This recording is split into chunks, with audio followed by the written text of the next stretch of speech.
Bueno, arrastion guztioi, eta eskerrik asko etortzearren gaur, ze guretzat da, egun berezia, eta eskartzen da hainbeste zuen presentzia gaur egun.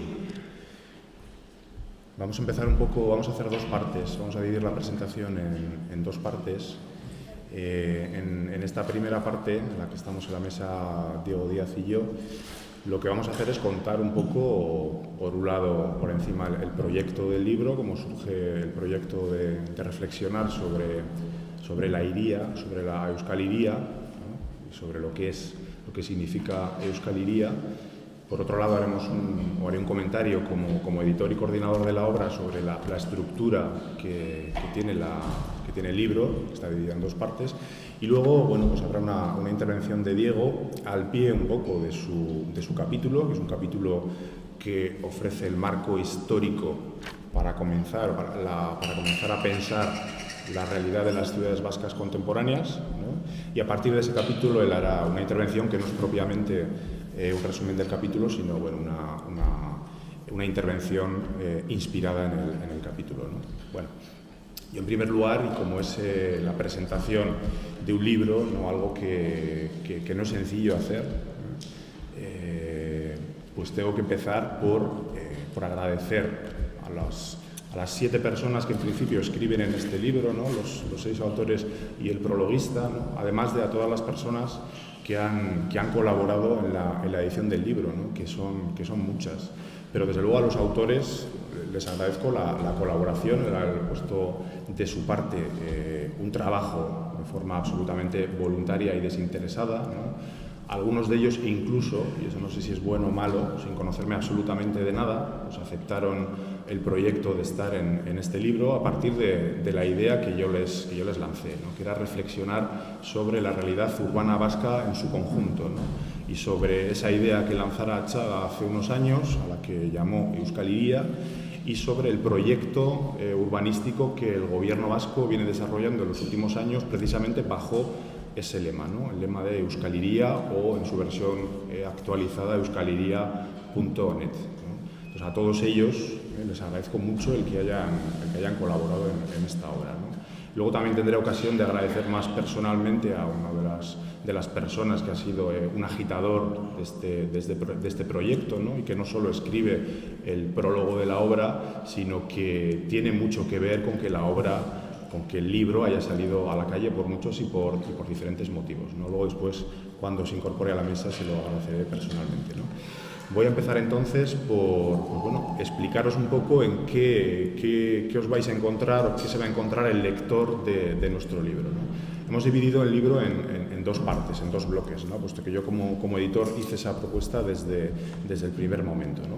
Por un lado, en la primera parte, que hemos llamado las ciudades en Euskadi, ¿no? Pues hacemos un recorrido histórico y sociológico de la evolución de las ciudades vascas. Por un lado, de las 3 capitales de la comunidad autónoma del País Vasco, por otro lado, de Iruña, en el caso de Nafarroa, y aunque en esa parte no entra exactamente la referencia a las ciudades en Iparralde, ¿no? Indirectamente se completa con el capítulo de Igoraedo en la segunda parte, ¿no?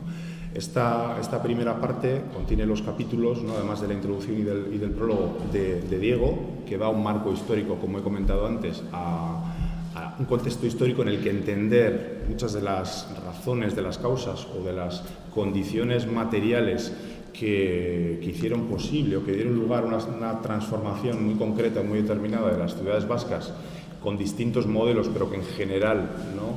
Siguieron la pauta de la ciudad industrial, y lo que ocurrió después de que ese modelo de la ciudad industrial, en principio, ¿no? entra en declive y las ciudades comienzan a transformarse y comienzan a convertirse en espacios de la llamada, en general, y es una etiqueta que podemos utilizar con cierta comodidad, ¿no?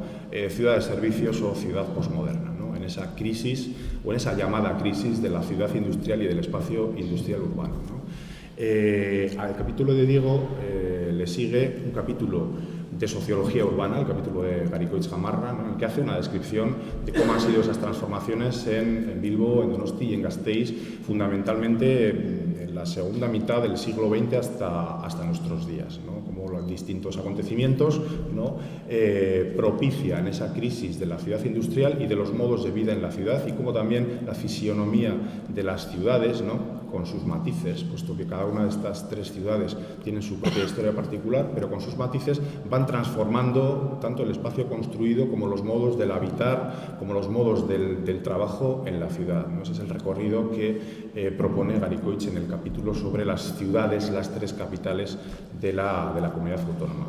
Y le sigue un análisis de la historia urbanística también, fundamentalmente del siglo XX de Iruña, ¿no?, como Iruña también ha vivido un proceso de transformación en un ritmo diferente al de las otras capitales, ¿no?, pero que ha sido muy marcado en las últimas décadas, ¿no?, que también, aunque difícilmente podríamos atribuir la etiqueta o comparar con un modelo de ciudad industrial como ha sido Bilbao, ¿no?, pero que resulta interesante a la hora de acercarnos a una realidad urbana que completase esa mirada histórico y sociológica, ¿no? Esta primera parte se cierra con un capítulo que se llama La cuestión urbana vasca, ¿no?, y creo que la referencia es bien evidente, ¿no? Es un capítulo que hace una transición entre la primera y la segunda parte, ¿no? Es decir, cómo situar la reflexión sobre las ciudades vascas. Al fin y al cabo, el libro lleva el subtítulo de Reflexión sobre la ciudad y las ciudades vascas.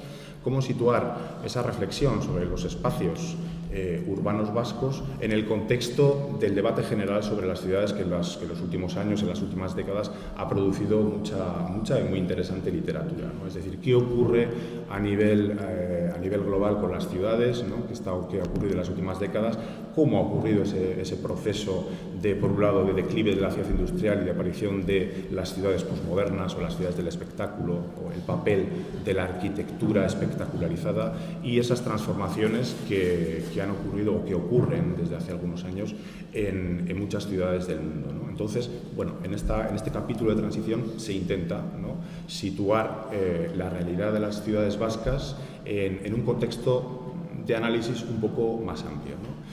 Y ahí cerramos esa primera parte y damos paso a una segunda parte en la que directamente, ¿no?, una segunda parte más política, de análisis político, en la que abordamos precisamente la cuestión de la euskaliría, ¿no? Por un lado, ¿qué es la euskaliría? ¿Cómo aparece la idea, la propuesta, la sugerencia de pensar la nación en base a las ideas cosmopolitas de la Ilustración? Luego en el debate hablaremos con más detalle de esto, ¿no?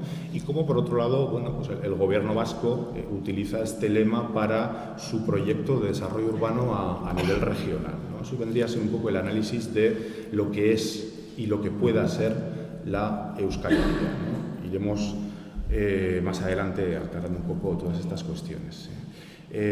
Después de este análisis viene el análisis de Nekane Jurado, que es un análisis de la estructura socioeconómica de Euskal Herria, puesto que hay el marco, es el marco de referencia nacional, y cómo, bueno, como todos sabemos, existen una serie de desigualdades, es decir, hace una radiografía de la situación socioeconómica de la realidad, que es una realidad urbanizada, ¿no?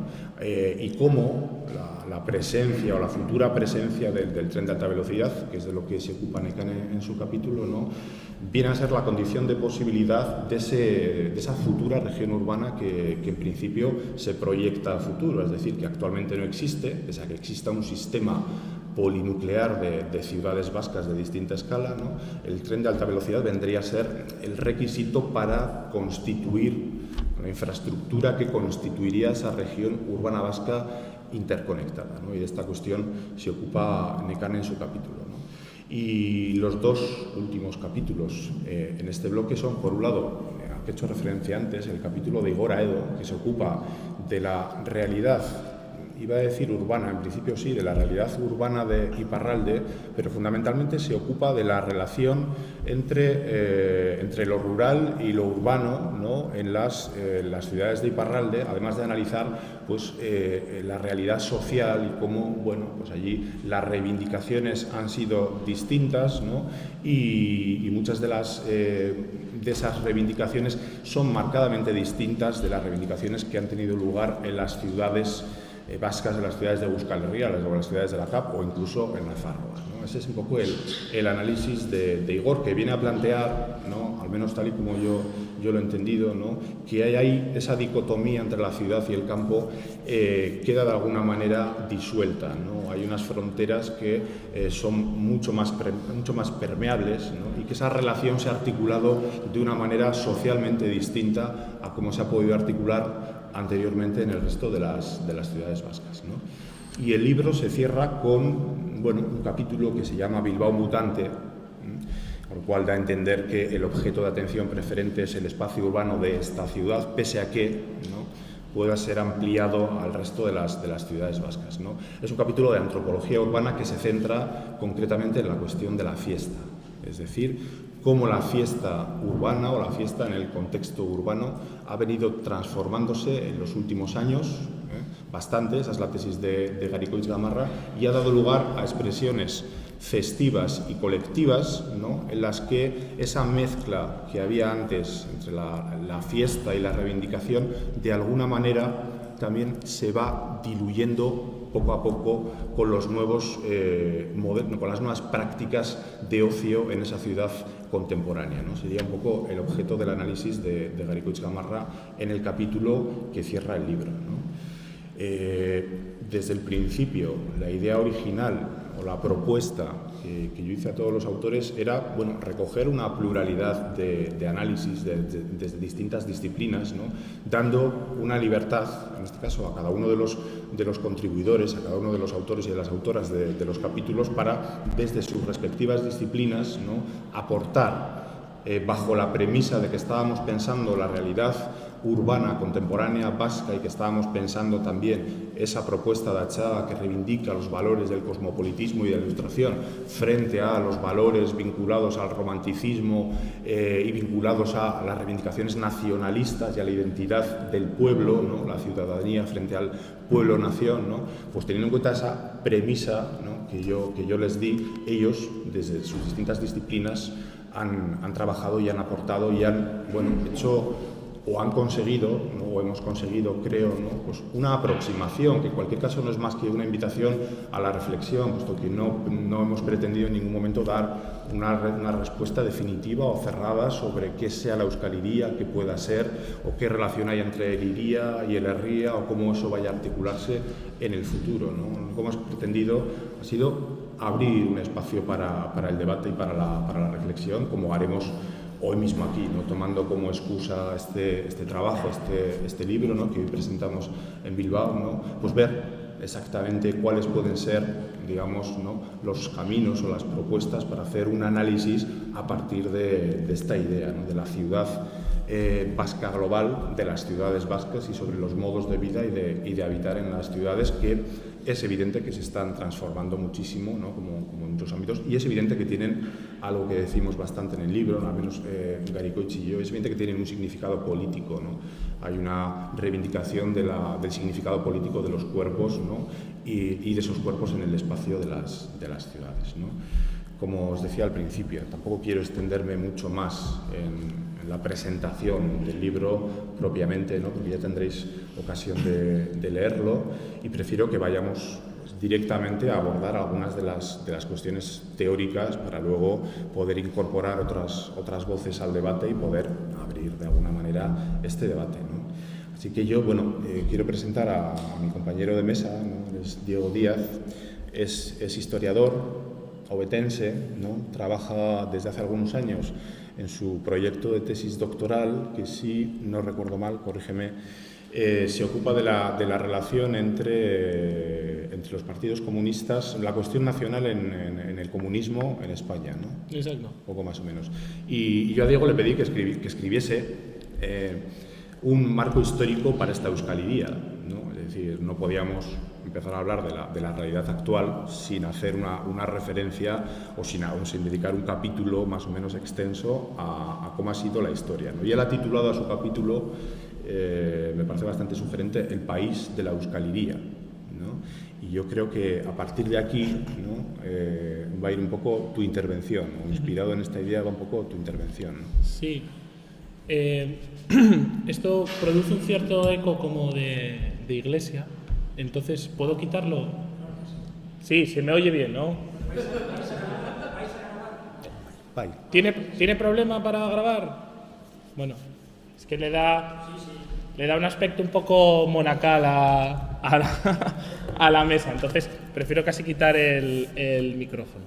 Bueno, nada, muchas gracias por estar aquí un viernes a esta hora, escuchándonos, y bueno, esperemos que os guste. Yo la verdad estoy encantado de estar presentando un libro que nunca creí que fuese a salir. Lo confieso ahora, la historia de este libro es tremendamente accidentada. Luego, pues ya en las cañas podemos, si Andeca lo permite, podemos contar un poco todos los cotilleos del libro, tampoco gran cosa, ¿no? Pero es un libro eso que la verdad que pensaba que no iba a salir, al que pues al final le había dedicado pues algún tiempo, ¿no? Desvié de mis investigaciones sobre, como decía antes Andeca, sobre comunismo y cuestión nacional, para bueno, pues sacar un poco de lo que estaba investigando para este libro, que desde el principio me pareció un proyecto muy extraño, pero al mismo tiempo muy interesante. Yo creo que es una especie de objeto libresco no identificado, ¿no? Es un libro de difícil clasificación. Si trabajase en una biblioteca o en una librería, pues tendría un poco difícil en qué estante colocarlo, y eso bueno, pues puede ser una dificultad, pero también puede ser un atractivo y una virtud del libro. Un poco en esta intervención quiero hablar de los riesgos que corre un historiador o una historiadora cuando se acerca a estudiar pues la historia reciente del País Vasco, ¿no? Mi capítulo comienza con la entrada de las tropas franquistas en Bilbao y termina con las pasadas elecciones generales. O sea que digamos, se enmarca dentro de lo que en los últimos tiempos se ha dado en llamar historia del tiempo presente, ¿no? Entonces, quiero un poco, bueno, pues explicar los riesgos, los peligros, los vicios que puede cometer un historiador, y que seguramente yo he cometido a la hora de acercarse, bueno, pues a un tiempo tan cercano y al mismo tiempo tan conflictivo, ¿no? O sea, un poco cuando elaboraba el capítulo y luego lo revisaba con Andeca. Es un capítulo al que le dimos bastantes vueltas, no queríamos herir susceptibilidades, seguramente alguna herimos, lo sentimos. En todo caso, sentía, bueno, pues un poco la sensación de estar caminando por un terreno minado, ¿no? O sea, que si probablemente hiciese la historia de otro lugar, no habría revisado tanto cada párrafo, cada frase, sobre todo en determinados aspectos, ¿no? Entonces, como os decía, creo que existen muchos peligros de un historiador a la hora de acercarse a la historia del tiempo presente del País Vasco, y creo que una de las fundamentales tentaciones o vicios en los que puede caer un historiador o una historiadora es confundir la historia del País Vasco con la historia del conflicto vasco o con la historia del nacionalismo vasco. Evidentemente, el nacionalismo vasco y bueno, eso que hemos dado en llamar el conflicto vasco o el problema vasco o el problema o la cuestión nacional vasca es una parte fundamental de la historia del tiempo presente del País Vasco, pero no puede comerse toda la historia del País Vasco. Es necesario ir a una historia del País Vasco en la que también esté presente la industrialización y la desindustrialización, el movimiento obrero, la historia de la izquierda, las propias derechas y la configuración del bloque social franquista en el País Vasco, que no podemos hacer una simplificación de pensar que es únicamente foráneo, ¿no? Tenemos que estudiar también cuáles son los apoyos sociales dentro de la propia sociedad vasca al franquismo. tenemos que hacer también pues una historia cultural, una historia social, una historia pues de la vida cotidiana, hacernos todo este tipo de preguntas. ¿Qué pasa con la inmigración?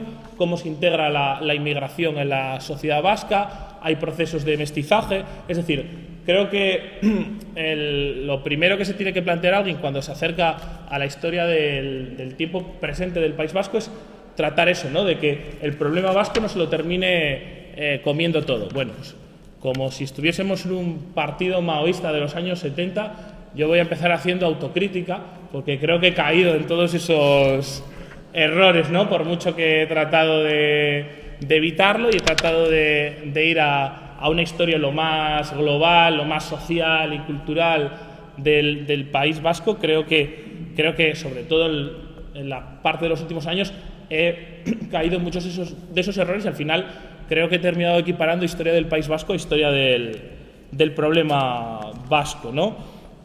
Otro riesgo que yo creo que puede caer fácilmente alguien joven e inexperto como soy yo, que se acerque a la historia del País Vasco, es hacer una historia excesivamente trágica, ¿no? Ver la historia del País Vasco únicamente en términos de drama y en términos de tragedia. Y aparte, esto, bueno, pues como los historiadores somos al fin y al cabo escritores y narradores, es muy atractivo, ¿no? El recurrir a la fórmula del drama, al esquema de la tragedia. Eso, y seguramente que he caído también en ese error, he tratado de compensarlo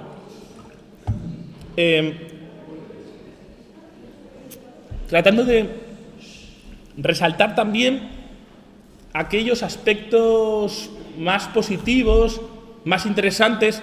Por supuesto, no lo oculto en ningún momento en el texto desde una óptica de izquierdas, de izquierda transformadora, de izquierda alternativo, que tienen que ver con la efervescencia política, social y cultural del País Vasco en los años de la transición y posteriores, ¿no?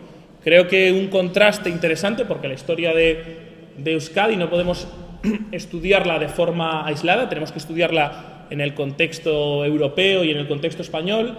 Creo que una cosa interesante y que he tratado de resaltar en este acercamiento a la historia del País Vasco es cómo en un momento de crisis económica, de desencanto generalizado en la sociedad española después de la transición, a partir de la segunda parte de la transición, en el País Vasco no nos encontramos con eso, o eso nos lo encontramos bastante matizado con una sociedad en la que existe una sociabilidad muy fuerte, un tejido social que viene del antifranquismo y de la primera parte de la transición, que entra en decadencia en el resto de España, incluso en Cataluña, ¿no? Donde había sido quizá el antifranquismo más denso y más tupido del periodo de la dictadura. Sin embargo, nos encontramos pues que en Euskadi el desencanto se organiza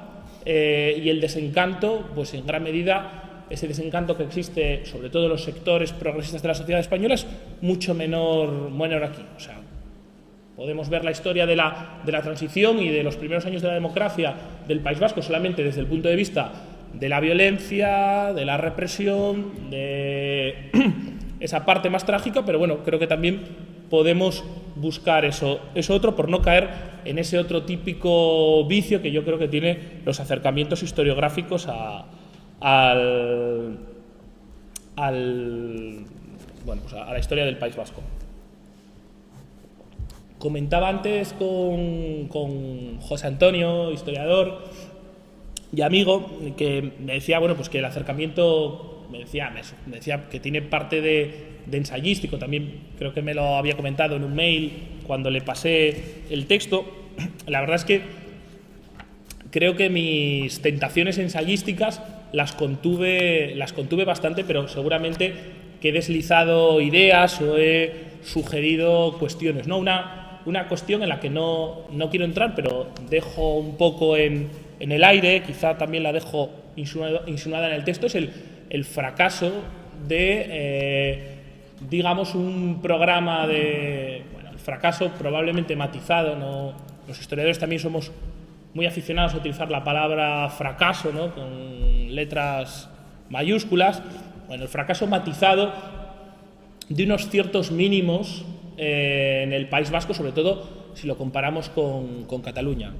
Hago muchas comparaciones por Cataluña porque vengo ahora de estar 3 semanas investigando allí y creo que no solamente aprendí muchas cosas sobre Cataluña estas 3 semanas de investigación allí, sino también sobre el País Vasco, ¿no? Poniendo en diálogo todo lo que aprendí al principio de mi periodo de investigación sobre el País Vasco, al ponerlo en diálogo con Cataluña, la verdad es que creo que se me iluminan las 2 bombillas. O eso espero. Y creo que eso, una de las cosas que insinúo un poco en el texto es que en los años de la transición y en los primeros años yo creo que en los momentos iniciales de la transición probablemente será un fracaso matizado de lo que pudo haber sido un vasquismo, ¿no? Un programa de mínimos similar a lo que es el catalanismo, ¿no? Es también un programa de mínimos en el que pueden reconocerse tanto sectores más nacionalistas como sectores que, bueno, tienen una cierta voluntad autonomista y de autogobierno, pero que no se autodefinirían nunca como nacionalistas. Esto creo que es algo que se insinúa un poco en el texto, ¿no? Que quizá el periodo de los años 30 fue un periodo en el que pudo darse la fijación de ese consenso de mínimos, y también en los primeros momentos de la transición, cuando se salía de una dictadura caracterizada por un nacionalismo español homogeneizador y excluyente, también pudo darse ese acuerdo de mínimos, algo parecido al catalanismo, un vasquismo, que yo creo que fracasó, si no del todo, en parte. Y por último, ya como historiador y como persona preocupada, creo que lo que podemos en este momento aportar los historiadores, y mucho más, claro está, los historiadores que son de aquí, que viven y trabajan en el País Vasco, al debate sobre el final de ETA y sobre el periodo que se abre ahora, es el tratar de construir un relato lo más objetivo y matizado posible, que permita una reconciliación de la sociedad vasca, no basada ni en la amnesia de los crímenes cometidos por ETA, ni una amnesia de los abusos y de los crímenes cometidos desde el Estado. Creo que nuestro trabajo tiene que ser aportar a la sociedad, en la medida de lo posible, eso, un relato lo más objetivo, lo más matizado posible, sin buenos ni malos, y que sirva tanto para una sociedad vasca que necesita autoentenderse y autoexplicarse, como una sociedad española que muy mayoritariamente vive en un relato oficial construido por los grandes medios de comunicación españoles, que es también un relato absolutamente sesgado y, bueno, absolutamente sesgado e interesado de la problemática vasca. Nada más, gracias.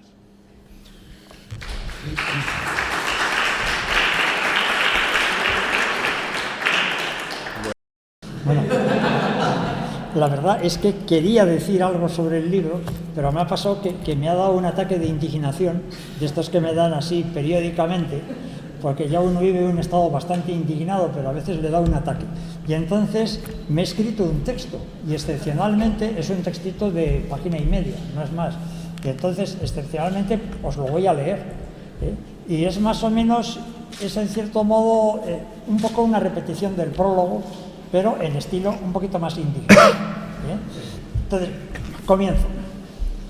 Un fantasma, una fantasía, un flatus vocis, un flato, no huele muy bien tampoco, circula por Euskal Herria.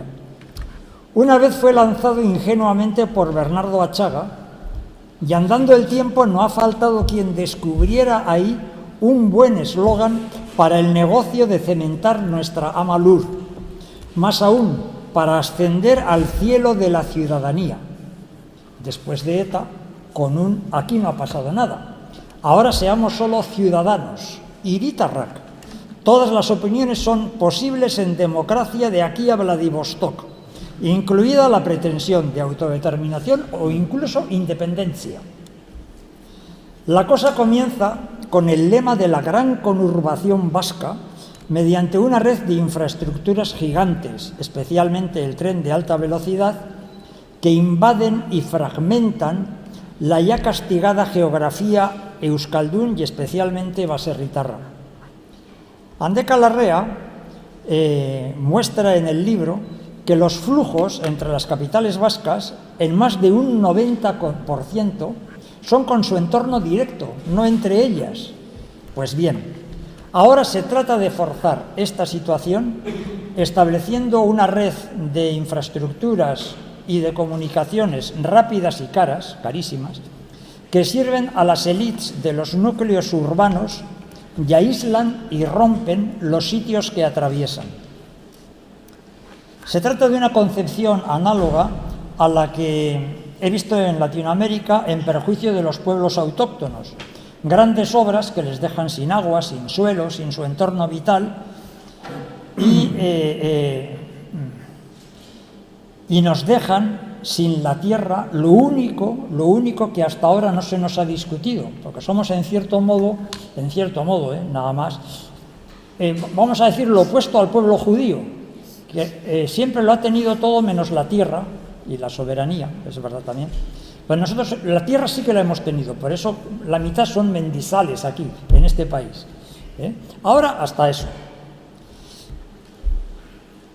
En Euskadi la pequeña explotación agrícola, despreciada económicamente, pero esgrimida en la propaganda electoral, por ejemplo del PNV, no solo constituía un tejido social, sino que representaba cuando menos una reserva de autonomía frente a la precariedad laboral. Eso pasaba también en Asturias.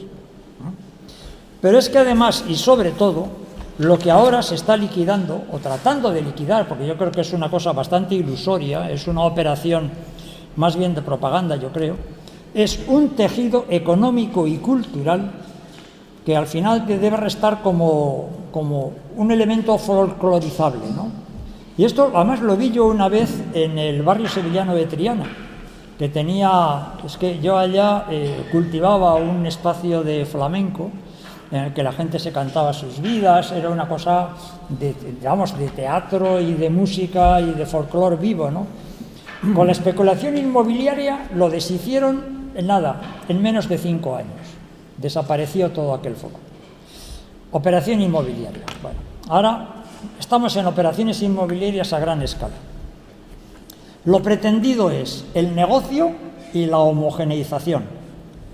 ¿Qué se nos vende a cambio? Se nos vende la ciudadanía, la igualdad de los desiguales, igualdad abstracta que sienta a la vez la máxima expropiación y desigualdad.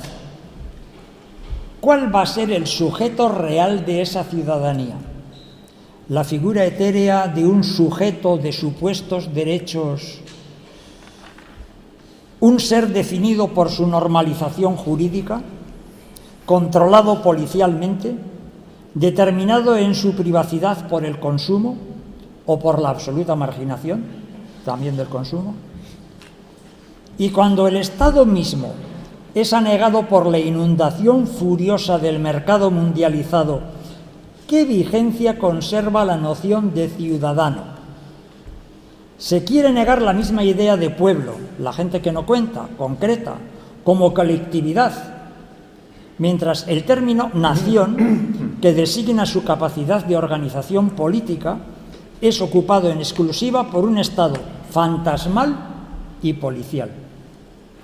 Y no hablemos ya de la clonación maligna de la nación por los nacionales, que ha dado origen al, comillas, conflicto vasco, eufemismo que aún así sigue sin querer ser reconocido.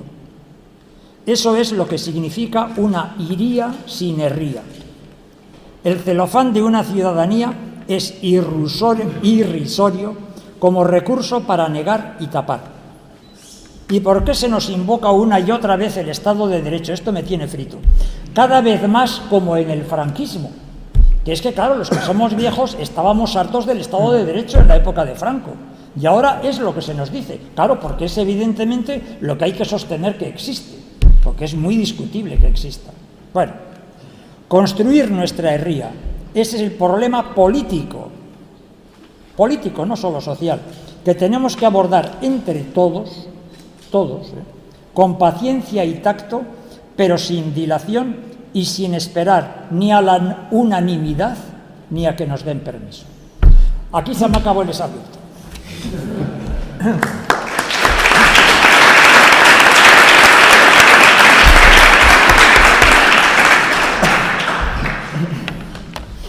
Bueno, arrasar de hoy. Yo he leído el libro Euskal Hiria después de haber aceptado la invitación de participar en este debate por la amistad que me une sin duda ninguna al prologuista, José Manuel Ripalda, pero la verdad es que después de haberlo leído estoy encantado de estar aquí. Yo creo que es un libro rompedor y es un libro que innova sobre temas que tienen mucho que ver con la agenda actual, no solamente política, sino económica de este país, y que incorpora dos perspectivas, una perspectiva teórica, es decir, contraposición entre Euskal Herria y Euskal Hiria, que a los que venimos investigando el nacionalismo nos recuerda mucho a la contraposición entre nación cívica y nación étnica, y por otra parte una perspectiva pero crítica del desarrollo urbano vasco. Entonces los autores del libro se centran en una u otra perspectiva teórica, pero finalmente casi todas las combinan. De esta combinación emergen dos temas fundamentalmente, es decir, supuestamente habría una contraposición entre Euskal Herria, lo étnico, el reino del pueblo en el sentido de rústico, irracional, y Euskal Hiria, que equivaldría a un concepto de ciudadanía racional, no primordial, de lo que finalmente se derivan proyectos muy concretos, que en este momento están en la agenda de las instituciones, y muy concretamente el modelo de ciudad vasca global, una ciudad vasca global, planificada, homogénea, racional, articulada a través del tren de alta velocidad. Finalmente este es un discurso que se parece mucho al discurso racionalista corbusieriano de Corbusier, que tuvo mucha fuerza en un periodo muy concreto que fue el periodo del capitalismo fordista, es decir, desde fines de la Segunda Guerra Mundial hasta los años 70. Lo que ocurre es que ya entonces era falso. O sea, este discurso siempre ha sido mistificador, porque es que las ciudades, no solamente las ciudades industriales, no solamente en sus orígenes, sino en tiempos del fordismo, del capitalismo fordista, por no decir en los tiempos actuales, nunca se han ajustado a este modelo. La ciudad ha sido siempre el lugar de antagonismo y de conflicto entre clases sociales y entre grupos. Y su configuración en todas partes es fruto de este antagonismo. Si cogemos cualquier ciudad del mundo actual, posterior a la Revolución Industrial, véase todas, nos encontramos con cuatro segmentos. El segmento central, que es el del núcleo de negocios, evidentemente estoy hablando de ciudades de una cierta dimensión. Luego una periferia próxima al núcleo de negocios, que es actualmente, pero también en el fordismo, el reino de la marginalidad, una ciudad periférica, pero dentro del casco urbano, policializada, sometida a la represión. Y luego un extrarradio más lejano, en donde en primer lugar existen barriadas obreras, barriadas, digamos, de las clases pobres, homogéneas, muchas veces muy feas. No digamos nada en la hostelería real, porque muchas de ellas fueron creadas en tiempos del desarrollo franquista, eran de una fealdad y de un caos absoluto. Y luego, poco a poco, en la medida en que nos vamos alejando del núcleo, nos encontramos con la periferia de clases medias, y lo más alejado, la periferia de las clases pudientes. El casco histórico es ambiguo en qué lugar se sitúa.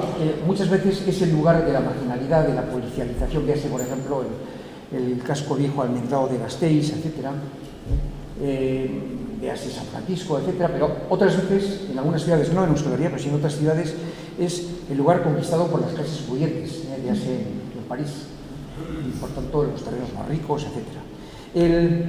Este esquema de ciudad, que es ya la ciudad fordista, la ciudad posterior a la Segunda Guerra Mundial, en el posfordismo se convierte en algo muchísimo más caótico.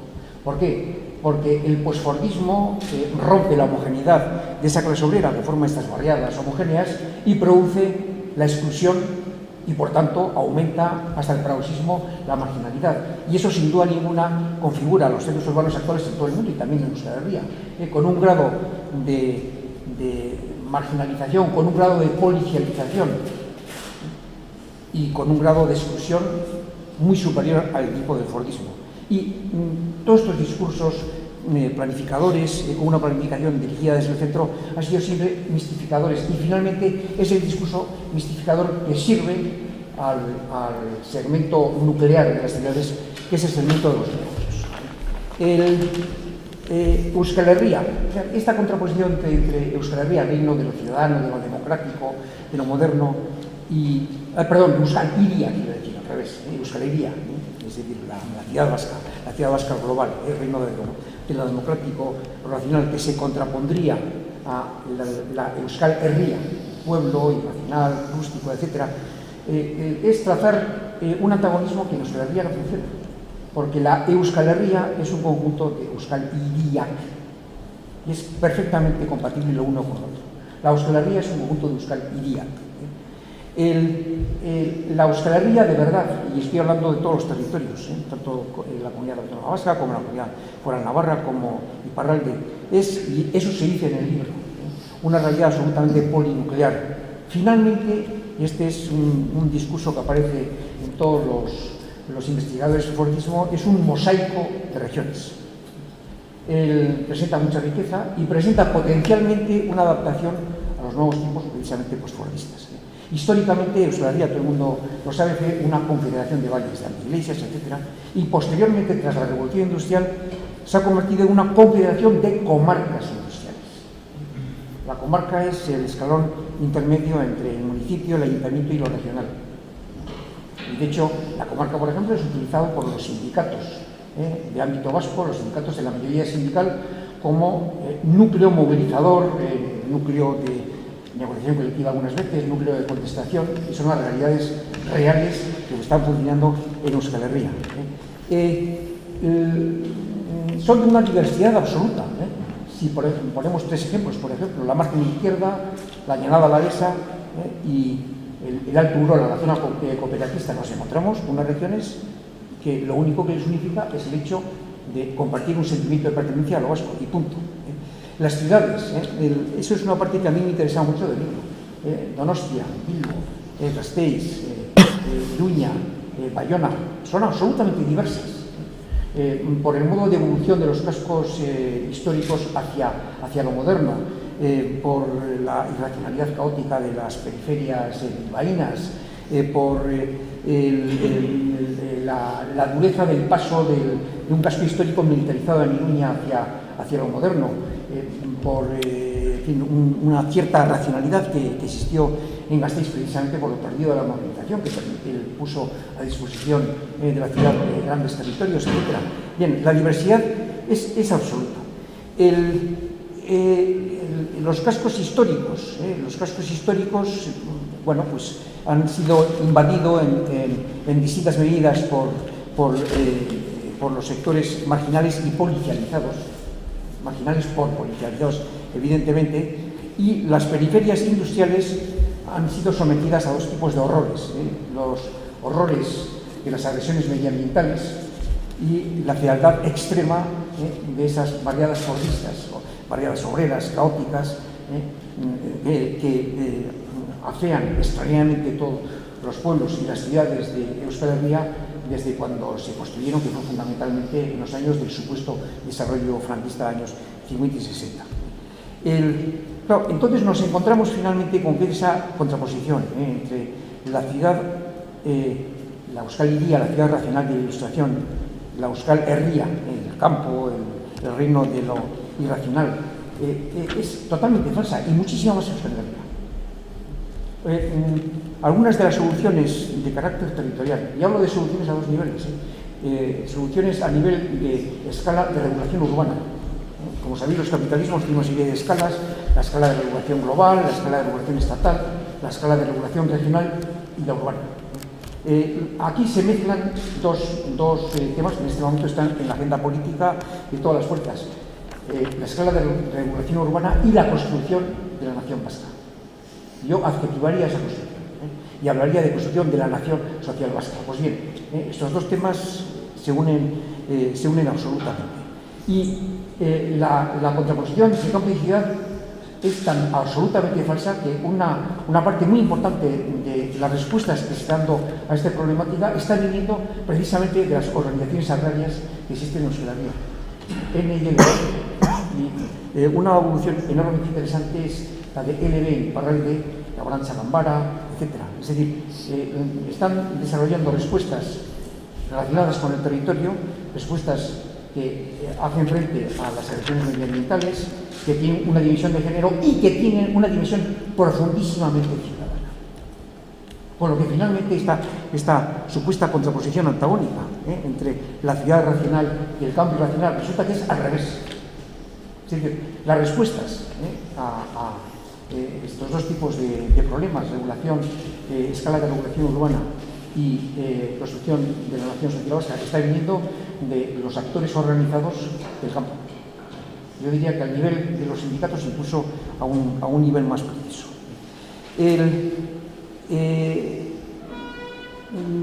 Claro, finalmente, y esa es una miopía, una visión absolutamente equivocada de quienes plantean, por ejemplo, la ciudad global, en vasca, la Euskal Herria, que sería fruto de una planificación desde lo alto, que sería fruto de las instituciones. Claro, ignoran algo que es absolutamente evidente. Si las ciudades tal como son, con esos segmentos tan absolutamente caóticos, son fruto del antagonismo entre grupos y clases sociales, es absolutamente inútil, es absolutamente aberrante intentar encontrar una solución a las ciudades sin abordar la madre del corredero, que son los conflictos sociales entre grupos y entre clases sociales que configuran las ciudades como son. Intentar solucionarlo desde una perspectiva puramente racionalista que vendría de lo alto sin abordar esta temática es que es totalmente ridículo. Con lo que finalmente los temas de la Euskal Herria y la Euskal Hiria, que si analizamos el Euskal Herria como un conjunto de Euskal Hiria, no solamente no son antagónicos, sino que son absolutamente concordantes, convergentes, y con unas Euskal Hiria, unas ciudades en donde las respuestas que vienen de los actores colectivos rurales y los actores colectivos trabajadores convergen absolutamente. Si analizamos la construcción de la nación vasca desde esa perspectiva, nos encontramos con que, por una parte, se aborda los problemas que han redundado en este carácter absolutamente caótico y desorganizado de las ciudades, y por otra parte se da también una respuesta a cómo configurar la Euskal Hiria y finalmente cómo configurar esa Euskal Herria polinuclear, Euskal Herria cuya riqueza precisamente es la diversidad. Yo pienso que, en fin, esta es una opinión mía, que por otra parte va a aparecer en un libro que en este momento está preparando Ipare Goa sobre el Estado vasco, etc. Lo que yo digo es que la construcción de la nación social vasca tiene que surgir desde el territorio, tiene que surgir desde las unidades reales que existen en Euskal Herria, tiene que surgir desde las comarcas, y tiene que surgir desde las comarcas como una conjunción de iniciativas entre los actores colectivos, progresistas, emancipadores, vinculados con la clase obrera, vinculados con los trabajadores del campo, antiproductivistas, por supuesto, que pertenecen a organizaciones agrarias altermundialistas, en conjunción en cada una de las comarcas con los municipios, los ayuntamientos que tienen una perspectiva social, una perspectiva favorable al autogobierno. Ahora ya hay bastantes, existe una masa crítica suficiente, con todo tipo de movimientos sociales, organizaciones de base. Finalmente, la construcción de la nación social vasca va a tener forzosamente una división territorial y va a ser una construcción bottom-up, de abajo arriba, no de arriba a abajo como pretende este modelo de ciudad social global. Finalmente es este proyecto el que puede construir una nación vasca opuesta a aquello que destruye las naciones, no solamente en Euskal Herria, sino en todo el mundo, que son los mercados, la hegemonía del capital financiero, la desaparición de la política, las políticas absolutamente contrarias a todo tipo de movimiento social, y de abordar aquella problemática que está en la base de esta configuración tan absolutamente antihumana, tan absolutamente reaccionaria y tan absolutamente caótica que tienen en este momento las ciudades en todo el occidente y también en el sur. Muchas gracias.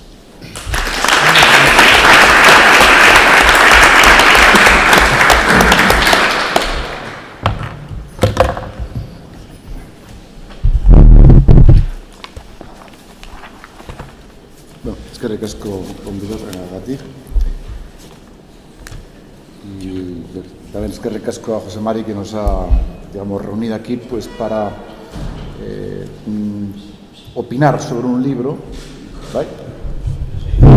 Para opinar sobre un libro, y lo mejor que se puede de un libro es que el lector en este caso ha aprendido y mucho, con lo cual creo que la finalidad del mismo está más que cumplido alrededor de una expresión ocurrente, ingeniosa en su día de Achaga, pero que era más una metáfora y no una teoría ni un modelo. Y los poderes, cuando convierten teoría o modelo lo que es una metáfora, pues realmente lo que hay es una manipulación evidente. Por eso tocaré 4 cuestiones, y la primera engancha con lo que ha comentado Paco hace un momento. El problema de las dicotomías falsas, cuando nos contraponen ámbitos que están en distintos planos, como si estuvieran confrontados de cara a generar pueblos distintos, sociedades distintas, estructuras distintas, ideologías distintas. Y por eso me parece que el libro plantea un material muy pertinente desde muchos puntos de vista. Démonos cuenta que para unos se pretende sustituir el concepto pueblo por el concepto ciudadanía. Y una expresión de esto es, por ejemplo, el contrato ciudadano por las culturas, planteado por la Consejería de Cultura del Gobierno vasco, en el que el contrato sería un contrato de arriba abajo, porque no se ha hecho desde abajo, sería ciudadano, porque por lo visto la palabra pueblo incomoda, y sería un referente abstracto, y sería de las culturas porque por lo visto nuestro país debe ser un melting pot de culturas y no un lugar de la cultura vasca. La palabra vasca no se menciona pues de manera muy clara. La vasquidad misma es borrada en la propia denominación. Es por eso que cuando se contrapone el concepto de ciudadanía al hecho de la construcción comunitaria, creo que se hace un error muy grande, porque es un constructo desde arriba en lugar de una apreciación sobre cuáles son los mimbres que tejen una sociedad. Pero al mismo tiempo, desde el otro lado, también ha ocurrido que conceptos pueblo, convertidos pueblos-nación por voluntad de solo un sector, que lo representaría, sin referencia a las mayorías democráticas, puede ser también un nivel de sustitución y suplantación del propio pueblo por una corriente concreta que en un momento dado intenta representar a toda esa sociedad sin, consultarla en sus requisitos. Por tanto, son dos visiones dicotómicas y, en mi opinión, las dos erradas. ¿Por qué confrontar pueblo con ciudadanía o ciudadanía con pueblo? Parece que lo conveniente sería un equilibrio entre conceptos útiles, concepto de identidad, de comunidad, de pueblo, de lengua, de vínculos comunitarios con vocación nacional. Es un plano real de la propia sociedad, cómo se construyen los hilos relacionales internos, y es otro bloque, que es la legitimación, cuando se pretende configurar sociedad, tener una ciudadanía, construir el pluralismo, realizar la democracia o construir una nación. Por lo tanto, son planos que se necesitan entre sí.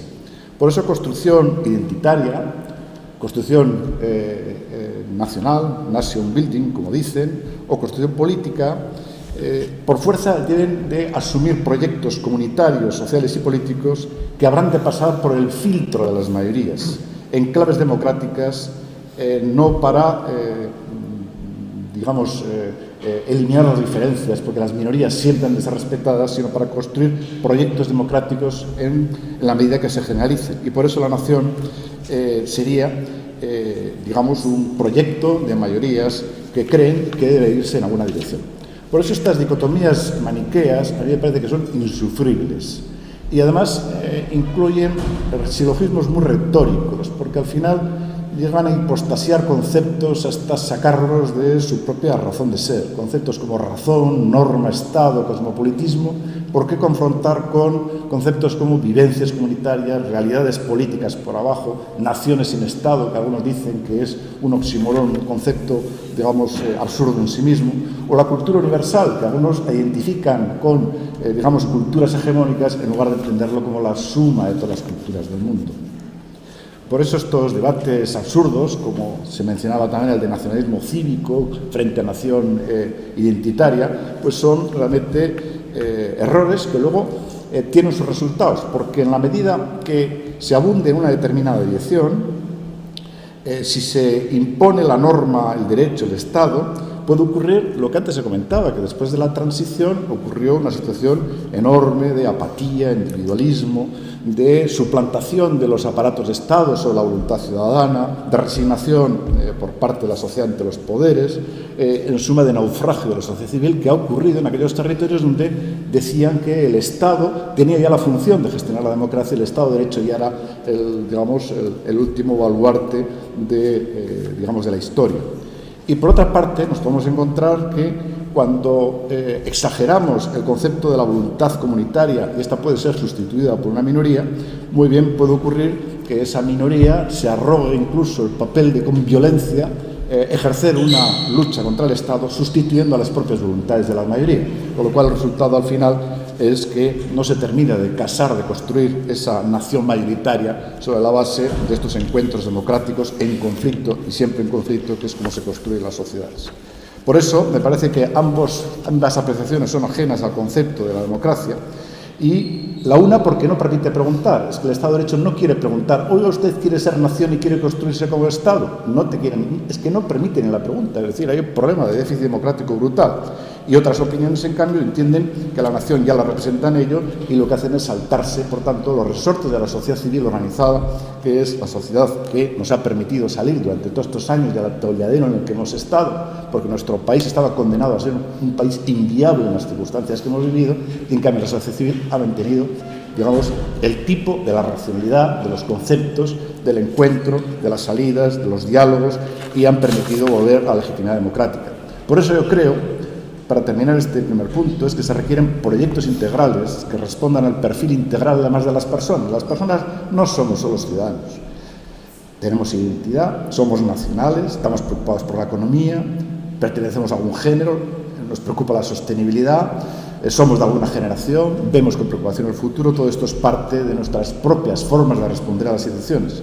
Por eso, nuestros procesos de crecimiento creo que van de la comunidad cultural que siempre hemos sido, a la comunidad nacional que ya somos, y de la nación política que ya estamos construyendo, y de ahí a la necesidad de alguna forma Estado que en algún momento lo arrope. Y esto es un concepto, me parece, mucho menos abstracto que el concepto de individuo, o incluso es abstracto el concepto de clase o el concepto de ciudadanía, desnudadas de esos contenidos internos de los sujetos diversos que lo van construyendo. Por eso, la asignatura que creo que tenemos pendiente es tener una mínima versión compartida, por ejemplo, en el aspecto comunitario de qué es cultura vasca, y que sea lo mismo para tirios y troyanos, que la sociedad la vaya modelando sin controles políticos, pero con una promoción institucional importante, y por tratarse de una cultura minoritaria requiere de un ejercicio de voluntad permanente, porque no tenemos un Estado que permita asegurar una autorreproducción continua, y por eso es muy importante ese esfuerzo de voluntad. Por eso me parece que el salto de una Euskal Herria a una Euskal Nazioa pasa por la Euskal Hiria, porque es el ámbito de las ciudadanías como lugares de legitimación, como territorios en construcción, pero de ninguna manera confrontando unos conceptos con otros. Segunda cuestión que quería comentar, el tema de la relación entre lo rural y lo urbano. Tengo en mi beneficio que llevo 32 años viviendo en el mundo rural, por lo tanto algo conozco de ese mundo. Yo creo que se puede decir que son ámbitos diferenciables, pero cada vez menos, y por muchas razones. vamos a primero señalar las diferencias. Diferencias tradicionalmente han sido los modos de vida, los modos relacionales, los ejes de articulación que tiene la propia comunidad, su rol en la construcción política en relación al poder, el peso que tiene la sociedad civil en un lugar y otro, los valores son distintos en general. Por ejemplo, en el mundo rural siempre ha tendido un voto tradicional, han estado más volcados a la conservación y en las relaciones como un relicario de valores tradicionales, que se desgasta conforme también se desgasta el modo de vida. Ya pocos podrán vivir del campo, por lo tanto un modo de vida ha desaparecido y no se puede articular alrededor de ese modo de construir la vida cotidiana unos valores, pero hay una subsistencia que se produce en el tiempo, tiene una identidad histórica, han sido un lugar también donde la lengua ha conservado, digamos, más fuerza y que luego ha podido conquistar las ciudades con el tiempo, que era el lugar donde se jugaba el lugar de la lengua, me refiero al euskera, y son también pues, el lugar de las resistencias a la homogenización. El mundo rural ha aportado todo eso. Pero vivimos épocas de hibridaciones. Son lugares más de residencia porque ha cambiado el modo de vida. El hecho mismo de que gente de las ciudades ha ido a vivir al campo ha trufado, digamos, de neorurales urbanos el campo. Los jóvenes de las aldeas es que van mucho a las ciudades y viven sus valores urbanos y van a los conciertos como cualquier otro. Y luego, además, como bien decía Paco, es que el mundo rural se ha convertido en el espacio geoeconómico de los distritos económicos que están en su hinterland concreto, y las zonas rurales forman parte de la construcción de la propia economía en esta época, tanto en la época industrial como la postindustrial. Y los mitos mismos rurales los hemos incorporado a la ciudad. Pensemos en el olenchero o la mitología que enseñamos en las escuelas a nuestros hijos. Tercera consideración, por eso me parece que esos planos son planos de hibridación, confrontarlos no parece nada útil en una ciudad-iría discontinua que es la que realmente estamos, digamos, viviendo. Tercera cuestión que quiero comentar es que a veces se dice los valores de la Ilustración pueden ser los valores de la comunidad. Esto es volver al mismo debate que ya tuvieron, digamos, entre jacobinos y girondinos en la época de la Revolución Francesa. Yo creo que ahí hay un error en la medida que las divisas de la Ilustración y de la democracia en esa época era libertad, era igualdad, pero era fraternidad. Y la fraternidad nos olvidamos hace muchos años. La fraternidad no ha estado construida como elemento de la propia Ilustración. Y por eso es curioso que la fraternidad en la actualidad está claro que está vinculado a elementos de el reconocimiento de la diversidad como elemento de integración de las personas distintas, no en un punto homogéneo, sino el respeto a sus diferencias. La fraternidad está en el reconocimiento de los géneros en lugar de excluir al 52%. Está en los elementos de convivencia que permite amasar el tejido por abajo, y el reconocimiento de las identidades. Esto es parte de la fraternidad y creo que podría ayudar en este sentido incluso para repensar el modelo gramsciano cuando planteaba los problemas del poder entre la sociedad política y su mito el Estado, la sociedad civil como parte del sistema de contrapoder o el ámbito de la economía. Y ahí, por ejemplo, en la propia sociedad civil nunca hemos considerado esta parte de la comunidad como un elemento potentísimo, que lo podemos comprobar en este país como elemento que ha podido mantener, digamos, ataques del propio Estado frente a derechos sociales o a derechos nacionales o a derechos culturales, y esta hibridación entre sociedad civil y comunidad me parece un elemento de investigación muy interesante de cara a generar ese bloque histórico que decía Gramsci, para generar consensos internos populares que permitan realmente una alianza, digamos, fuerte e importante. Y también otra deriva que tendría estas divisas de la Ilustración es que esos silogismos estatistas que se hacen de el Estado de Derecho solamente existe nación si hay Estado, bueno, yo creo que eso no es verdad, porque los procesos de construcción son los que se hacen en la política desde abajo, son los que significa pensar mundos posibles y proyectos que no vienen de arriba, sino generados de la propia comunidad y desde la sociedad en conflicto, o hechos desde la voluntad. Y la voluntad política, la subjetividad, es la mayor fuerza de la historia. Y para terminar, como sugerencia de lo que a mí me sugiere el libro, es como si hubiera que escribir una segunda parte. No digo que la leéis, que la hagáis, porque a lo mejor esté digamos, las capacidades vuestras, nuestras, de todos los que estamos aquí, y a lo mejor a alguien puede ir derivando por ahí.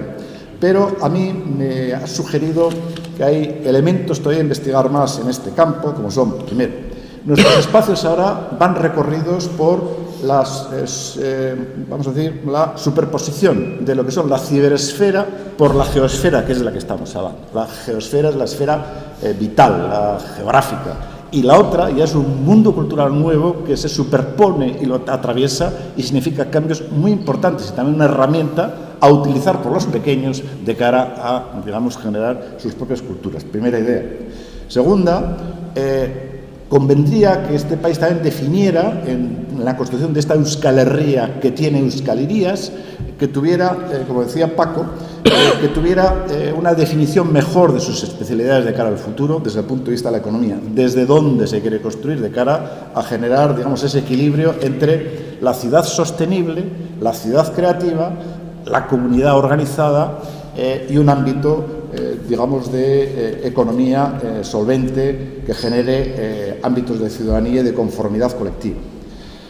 Se requeriría también pensar, de cara al futuro, estos elementos de proximidad, de vínculo, de respeto a las diferencias, cómo podemos organizarlas o pensarlas de cara a construir una nueva forma de ciudadanía más avanzada, con una democracia relacional, como nos decía nuestro amigo Pedro Ibarra hace poquito, porque eso sería una superación de los modelos de arriba abajo, de los modelos de Estado de Derecho democráticos. Nos permitiría pensar también la cultura de cara al futuro, porque es una herramienta imprescindible de construcción de la comunidad y hay que, una ocasión, una oportunidad a este respecto sería el hecho mismo del proceso de la ciudad Donostia, ciudad europea 2016, que podría ser una ocasión magnífica para repensar los valores modernos de la propia Euskal Herria, haciendo que sean aceptables para las Euskalirías. Y, por lo tanto, hay ámbitos que, naturalmente, nos llevarían a pensar también cómo hay que definir proyectos políticos que integren estos ámbitos, haciendo pasar la propia construcción comunitaria de la lengua, de la identidad, por los resortes democráticos, logrando cada vez mayorías más amplias que legitimen y, digamos, sean incontestables por parte de quienes, para cargárselo, tendría que cargarse el propio Estado de Derecho. Gracias.